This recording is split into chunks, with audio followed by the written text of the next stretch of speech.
Big, beautiful day. Wonderful New Year's about to be here. Last Friday of the year. It's still bowl season, and we have the Oklahoma Sooners versus the Navy, who got busy and showed up big in the Army-Navy game. Oklahoma, who is 6-6, and while the Navy is 9-3 trying to win, the Navy midshipmen, they trying to get it done. But the Armed Forces game, this bowl game today, woo, at Amon Carter Field in Fort Worth, Texas, is going to be something nice. You got Blake Harvath, who will need to be active and effective for the Navy to win.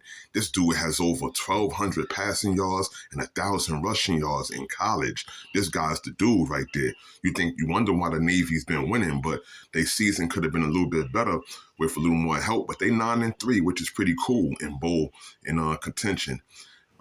The freshman Michael Hawkins Jr. is the starting quarterback for the Oklahoma Sooners, and the freshman is embracing the role along with the help of another freshman, Zion Kearney, who's a wide receiver, and these two has been really working together, a 1-2 punch, and they can win if they play their A game and do what they got to do. Another bowl game, Georgia Tech versus Vanderbilt. And this is going to be something. The Vanderbilt Commodores versus the Georgia Tech Yellow Jackets in the Birmingham Bowl.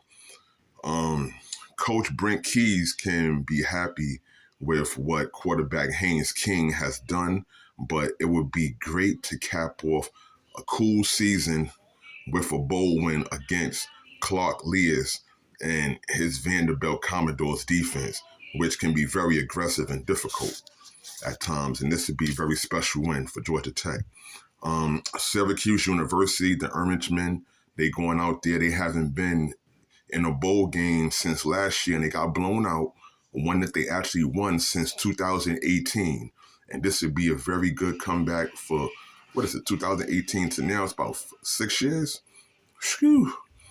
University of Orangemen, they can, take on the desperate Washington State Cougars in the Holiday Bowl, and Coach Fran Brown, who has turned this team around in 2 years as the head coach, has high expectations in Cal McCord, his starting quarterback, and LaQuint Allen.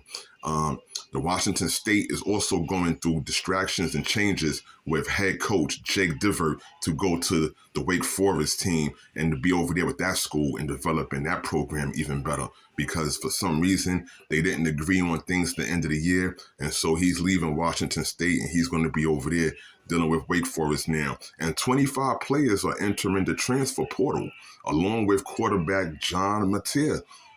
So this is going to leave the Oklahoma Sooners kind of spread out and looking to rebuild. Joey McGuire, the head coach of the Texas Tech Raiders, he's hoping that his team gets the win against the Arkansas Razorbacks, who made it back to the bowl contention for the first time in years, and Behren Morton and Josh Kelly will have to be sharp and effective to boost Texas Tech offense and win against the Razorbacks and head coach Sam Pittman. In the Las Vegas Bowl, guess who's featured? Texas A&M and USC. Texas has 4 players who opted out of playing for the game. They could have contended, but some players, they know that they're going to be in the NFL draft and they're going to be working out, so they opt out of their opportunity to play in the bowl game, especially when they're further along in their career, which it kind of makes sense, and sometimes it don't, because you want to see the main player, and this is why people are going to the bowl games and playing extra. In the Las Vegas Bowl, you're going to have featured, like I said, Texas A&M and USC. Those 4 players that opted out are defensive lineman Nick Scorton, defensive lineman Shamar Stewart, and defensive lineman Shamar Turner, along with wide receiver Moose Muhammad. And this game could be a close one, but pay attention and watch it, and we'll let you know a little later how things turned out. Check out Don Boy 718. We all night tonight. Spread the word. Big news, big greatness ending this year of 2024 the way that it should be. Blessings.